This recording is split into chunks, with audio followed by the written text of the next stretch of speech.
Night ലൈവിൽ ഇപ്പോൾ അർജുനും ശ്രീതും സംസാരിക്കുമ്പോൾ അർജുൻ പറയുന്നുണ്ട്, ശരിക്കും പറഞ്ഞു കഴിഞ്ഞാൽ ഇപ്പോൾ ദിവസങ്ങൾ പോണില്ല, പെട്ടെന്ന് തന്നെ തീർന്നാൽ മതി എന്നുള്ള രീതിയിലാണ് പറയുന്നത്. ഭയങ്കര ഡിലേ ആയിട്ടാണ് ഈ ആഴ്ചയൊക്കെ പോയത്, മടുത്തു എന്നുള്ള രീതിയിലാണ് ഇപ്പോൾ അർജുൻ സംസാരിക്കുന്നത്.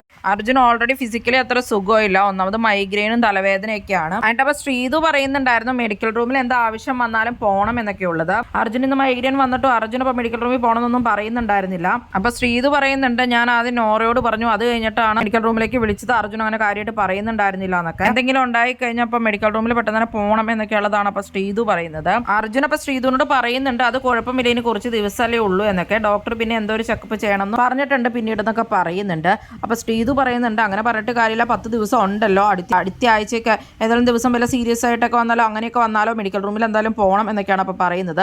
കപ്പൊക്കെ മേടിക്കാൻ പറ്റിയില്ലെങ്കിലോ എന്നുള്ള രീതിയിലൊക്കെ ശ്രീതു പറയും. അപ്പോൾ അർജുൻ പറയുന്നുണ്ട്, അങ്ങനെയൊക്കെ വന്നാൽ അത് വിധിയാണെന്നുള്ളത്. എന്നിട്ട് അർജുൻ പറയുന്നുണ്ട്, അതിപ്പോൾ നാളെ കഴിഞ്ഞ് വേണമെങ്കിലും എവിഷനിൽ വേണമെങ്കിലും പോകാൻ പാടില്ല എന്നൊക്കെയാണ് അർജുൻ പറയുന്നത്. അതിപ്പോൾ ആര് വേണമെങ്കിലും പോവാന്നപ്പോൾ ശ്രീതുവും പറയുന്നുണ്ട്. ശ്രീതു അപ്പോൾ അർജുൻ എന്താ ഫേക്ക് ആണെന്നുള്ള രീതിയിൽ പിന്നെ പറയുന്നുണ്ട്, തമാശക്കൊക്കെയാണ് പറയുന്നത്. അപ്പോൾ അർജുൻ പറയുന്നുണ്ട്, ഞാൻ ഫേക്ക് ആണെന്നൊക്കെ ആദ്യം അർജുൻ പറയും. അത് കഴിഞ്ഞിട്ടപ്പോൾ അർജുൻ പറയും, ശരിക്കും ഫേക്ക് ആരാണെന്നുള്ളത് പുറത്തിറങ്ങി കഴിയുമ്പോൾ എന്തായാലും അറിയാം എന്നുള്ളത്. അപ്പൊ ശ്രീതു പറയാ നോക്കാം എന്നൊക്കെ പറയുന്നുണ്ട്. അർജുന ഇപ്പോൾ ഉദ്ദേശിക്കുന്ന ശ്രീതു പുറത്തിറങ്ങി കഴിഞ്ഞാൽ മിണ്ടില്ല എന്നൊക്കെയുള്ള രീതിയിലാണ്. അതിനുശേഷം അവർ വെസൽ ക്ലീനിങ് ചെയ്തുകൊണ്ടിരിക്കുമ്പോൾ അപ്പൊ അർജുൻ ചോദിക്കുന്നുണ്ട് ഏത് റൂമിലാണ് കിടക്കണേന്നൊക്കെ ശ്രീതുവിനോട്. അപ്പൊ നെക്സ്റ്റ് റൂമിൽ നിന്ന് ശ്രീതു പറയും, അങ്ങനെയാണെങ്കിൽ ഡെന്നിൽ കിടക്കാമെന്നൊക്കെയാണ് അർജുൻ പറയുന്നത്.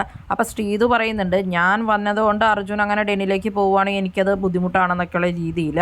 അപ്പൊ ശ്രീതുവിന് അത് അങ്ങനെ അർജുൻ പറയുമ്പോൾ തന്നെ ഇഷ്ടപ്പെടുന്നില്ലായിരുന്നു കേട്ടോ. അത് കഴിഞ്ഞിട്ട് പിന്നെ അർജുൻ തമാശയ്ക്ക് പറയുന്നുണ്ട്, കുറച്ച് ദിവസം അങ്ങനെ സഹിച്ചാൽ മതിയല്ലോ എന്നൊക്കെ. അവർ അങ്ങോട്ടും ഇങ്ങോട്ടും അങ്ങനെയൊക്കെ പറയുന്നുണ്ടായിട്ട് പിന്നെ ഇവർ കളിയായിട്ട് പറയുന്നുണ്ട്, ഇവിടെ നിന്ന് ഇറങ്ങി കഴിഞ്ഞിട്ട് അങ്ങനെ മിണ്ടാതിരിക്കുന്ന കാര്യവും അത് കഴിഞ്ഞിട്ട് കുറേ നാൾ കഴിഞ്ഞിട്ട് 10 കൊല്ലം കഴിഞ്ഞിട്ടായിരിക്കും അർജുൻ ഞാൻ ഇവിടെ എന്നൊക്കെ പറഞ്ഞ് മിണ്ടും അങ്ങനെയൊക്കെ പറയുന്നുണ്ട്. അന്ന് ഡാൻസ് ഒന്നിച്ച് പ്രാക്ടീസ് ചെയ്തില്ലേന്നും ഡാൻസ് കളിച്ചില്ലേന്നും അങ്ങനെയൊക്കെ സംസാരിക്കുമായിരിക്കും നമ്മൾ എന്നൊക്കെ ശ്രീതു പറയുന്നുണ്ട്. ഇവരിങ്ങനെ തമാശക്കൊക്കെയാണ് പറഞ്ഞുകൊണ്ടിരിക്കുന്നത്. പിന്നെ ഫുഡ് കഴിക്കാൻ വേണ്ടി വന്നു കഴിഞ്ഞപ്പോൾ അർജുൻ അപ്പോൾ ശ്രീതുവിനോട് സോറി ഒക്കെ പറഞ്ഞിട്ടുണ്ടായിരുന്നു. അപ്പോൾ അർജുൻ കുറേ നേരമായിട്ട് ശ്രീതുവിനോട് മിണ്ടുവൊന്നും ചെയ്തിട്ടുണ്ടായിരുന്നില്ലല്ലോ, തലവേദനയായിട്ട് വയ്യാണ്ട് അവിടെ കിടക്കുകയൊക്കെ ആയിരുന്നു. അപ്പോൾ ശ്രീതു ചെന്നിട്ടും അർജുൻ മിണ്ടിയിട്ടൊന്നും ഉണ്ടായിരുന്നില്ല.